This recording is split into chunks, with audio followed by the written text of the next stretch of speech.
All right, hey, today I'm going to be using gold leaf. I absolutely love little bits of gold in my art these days, and it seems like a lot of people do right now. So that's what I'm doing. I'm using this gold leaf as a motif. So a motif in art is something that's in all of your different pieces that makes your body of work recognizable as yours. It's easy to do. I like to set up a whole bunch of pieces that need gold leaf and do it all at once. It's called batching. When you have a lot of like a tedious, less creative task to do, just do them all at once. This is my gold leaf bin. I'll put a link below to this pack of gold leaf that you can buy. It's not real gold. Normal school glue, just from the dollar store. Optional is a nice big soft brush. The best brushes for this are like a makeup brush, just something that's soft. This is the way that I do it.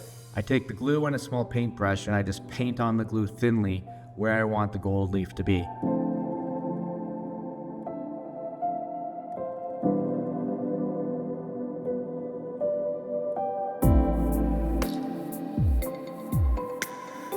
Make sure your hands are really dry, and throughout the process of working with your gold leaf, maybe have a little towel there to just wipe off your hands. If your hands are too wet or moist, the gold leaf will just stick all over your hands. Fill in all the space, make sure that some gold leaf is touching the glue, and then you can kind of dab it down with your fingers or with a soft brush, either one.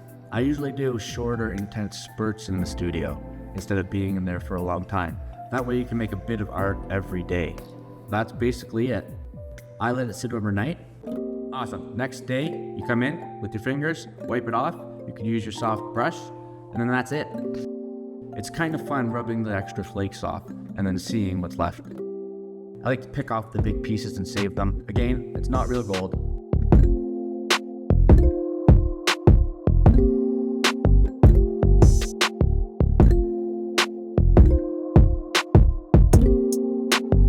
So you may need to go in and fix all the little holes where some of the gold didn't stick, but that's it.